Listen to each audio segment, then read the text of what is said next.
आकाशवाणी नागपूर. हेमांगी कुलकर्णी आपल्याला प्रादेशिक बातम्या देत आहे. ठळक बातम्या. पेपरफुटीच्या प्रकरणांना आळा घालण्यासाठीचं सार्वजनिक परीक्षा अनुचित साधनांचा प्रतिबंध दुरुस्ती विधेयक 2026 लोकसभेत गदारोळात सादर. इथेनॉल मिश्रित इंधन व्यवसायातल्या नफेखोरी संदर्भातील समाजमाध्यमावरच्या पोस्ट विरोधात केंद्रीय मंत्री नितीन गडकरी यांची मुंबई उच्च न्यायालयात धाव. भंडारा आणि नागपूर जिल्ह्यातील धान उत्पादक शेतकऱ्यांना दिलासा देण्यासाठी पेंच प्रकल्पातून पाणी सोडण्याचा निर्णय. आणि भंडारा पोलिसांद्वारे सुमारे 1 कोटी रुपयांचा 200 किलोग्राम गांजा जप्त. आता सविस्तर बातम्या. पेपरफुटीच्या प्रकरणांना आळा घालण्यासाठीचं सार्वजनिक परीक्षा अनुचित साधनांचा प्रतिबंध दुरुस्ती विधेयक 2026 पंतप्रधान कार्यालयाचे राज्यमंत्री जितेंद्र सिंग यांनी आज लोकसभेत मांडलं. I rise to move for leave to introduce the Public Examinations Prevention of Unfair Means Amendment Bill 2026. Amend the Public Examination Prevention of Unfair Means Bill 2024. हे विधेयक महत्वाचं असून सदस्यांना हवा तेवढा वेळ त्यावर चर्चा करायची परवानगी दिली जाईल असं आश्वासन सभापती ओम बिर्ला यांनी दिलं. विरोधकांनी घोषणाबाजी न करता चर्चा करावी असं आवाहन त्यांनी केलं. पण विरोधकांनी जोरदार घोषणाबाजी केल्यानं सभागृहाचं कामकाज 2 वाजेपर्यंत तहकूब करण्यात आलं.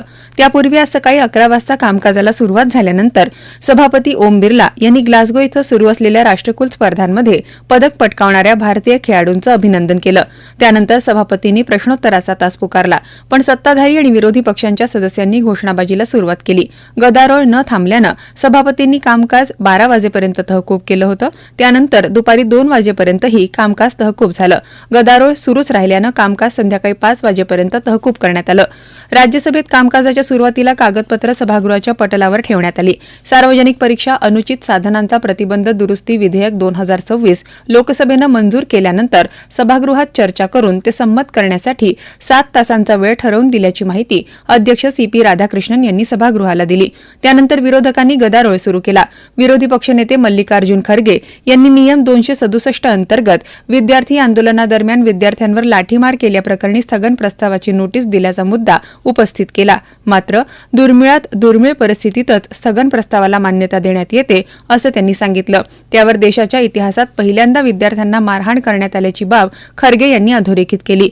यावर विरोधकांनी गदारोळ सुरू केल्यानं कामकाज 12 वाजेपर्यंत तहकूब करण्यात आलं. कामकाजाला पुन्हा सुरुवात झाल्यानंतर प्रमोद तिवारी यांनी पुन्हा विद्यार्थी आंदोलकांना मारहाण झाल्याचा मुद्दा उपस्थित केला. त्यावर सभागृहात गदारोळ झाला. त्यामुळे कामकाज दुपारी 2 वाजेपर्यंत तहकूब करण्यात आलं. आंदोलन करणाऱ्या विद्यार्थ्यांवर बळाचा वापर केल्याच्या विरोधात राहुल गांधी, प्रियंका गांधींसह विरोधी पक्षांच्या सदस्यांनी संसद परिसरात निदर्शनं केली. जंतर मंतरवर कॉक्रोच जनता पार्टीच्या आंदोलनादरम्यान निदर्शकांवर पोलिसी बळाचा अवाजवी वापर केल्याचा आरोप करणाऱ्या याचिकांवर सर्वोच्च न्यायालयात उद्या सुनावणी होणार आहे. शांततापूर्ण मार्गाने आंदोलन करण्याचा अधिकार संविधानानं दिलेला असल्याचं सांगत सरन्यायाधीश न्यायमूर्ती सूर्यकांत यांनी सुनावणीसाठी याचिका दाखल करून घेतली. या आंदोलनाच्या वेळी जखमी झालेल्या पोलिसांच्या कुटुंबांनीही न्यायालयात धाव घेतली असून त्या याचिकांची सुनावणी देखील उद्या करू असं न्यायालयानं सांगितलं.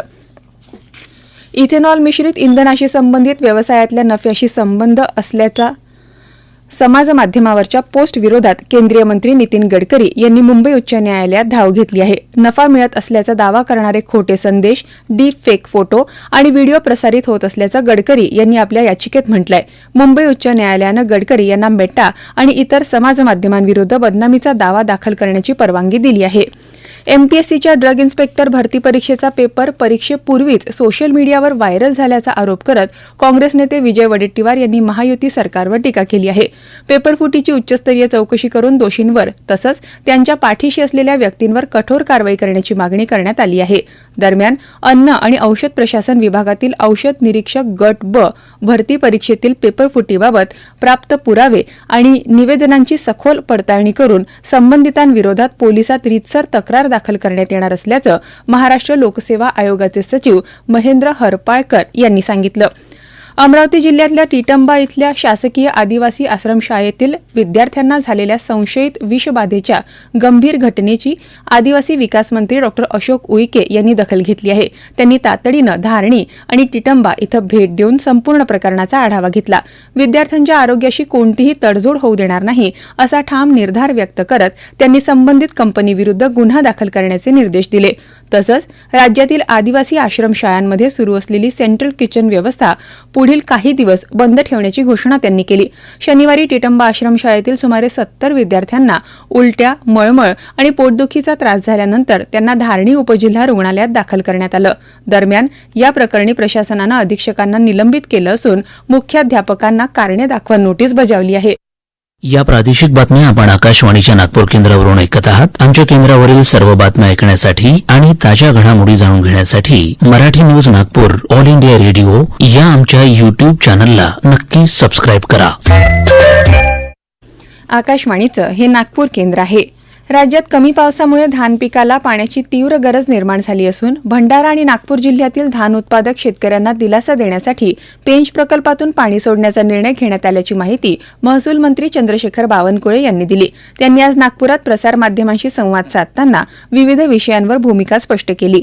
राज्यातील पावसाच्या परिस्थितीबाबत माहिती देताना ते म्हणाले की प्रत्येक मंत्रिमंडळ बैठकीत धरणातील पाणीसाठा, पिण्याच्या पाण्याची उपलब्धता आणि आपत्तीग्रस्त परिस्थितीचा सविस्तर आढावा घेतला जातो. महसूल विभाग संपूर्ण परिस्थितीवर लक्ष ठेवून असून कोणत्याही शेतकऱ्याला अडचण येऊ दिली जाणार नाही अशी ग्वाही त्यांनी दिली.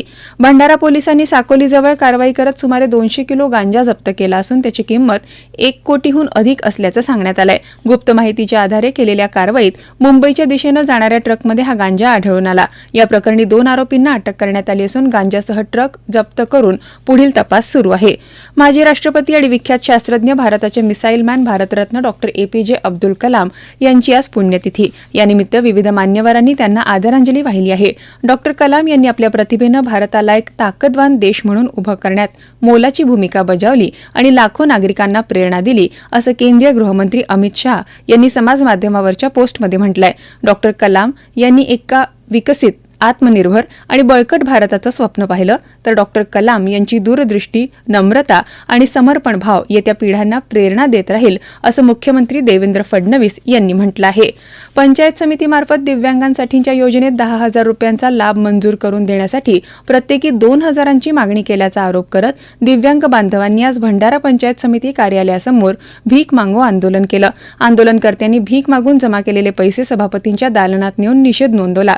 दरम्यान आरोपांमध्ये तथ्य आढळल्यास संबंधितांकडून घेतलेले पैसे परत केले जातील आणि आवश्यक कारवाई केली जाईल असं आश्वासन सभापतींनी दिल्याची माहिती आंदोलनकर्त्यांनी दिली आहे. पुण्यश्लोक अहिल्यादेवी होळकर शेतकरी कर्जमुक्ती योजना 2026 अंतर्गत भंडारा जिल्ह्यातील 22,365 शेतकरी कर्जमाफीसाठी पात्र ठरले आहे. पात्र लाभार्थ्यांनी अॅग्रीस्टॅकवर नोंदणी करून आपले सरकार सेवा केंद्रात आधार प्रमाणीकरण करणं आवश्यक आहे. आधार प्रमाणीकरण पूर्ण झाल्यानंतर कर्जमाफीची रक्कम लाभार्थ्याच्या कर्ज खात्यात DBTद्वारे जमा केली जाईल.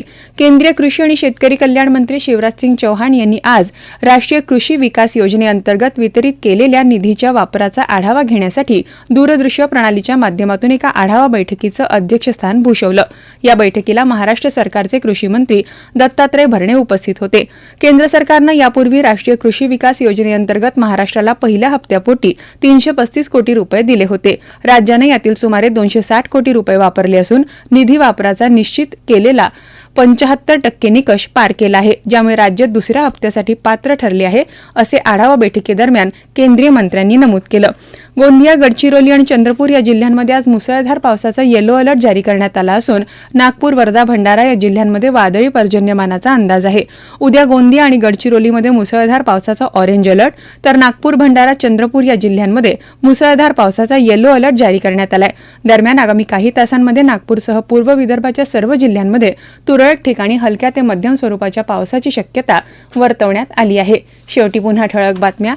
पेपरफुटीच्या प्रकरणांना आळा घालण्यासाठीचं सार्वजनिक परीक्षा अनुचित साधनांचा प्रतिबंध दुरुस्ती विधेयक 2026 लोकसभेत गदारोळात सादर. इथेनॉल मिश्रित इंधन व्यवसायातल्या नफेखोरी संदर्भातील समाजमाध्यमावरच्या पोस्ट विरोधात केंद्रीय मंत्री नितीन गडकरी यांची मुंबई उच्च न्यायालयात धाव.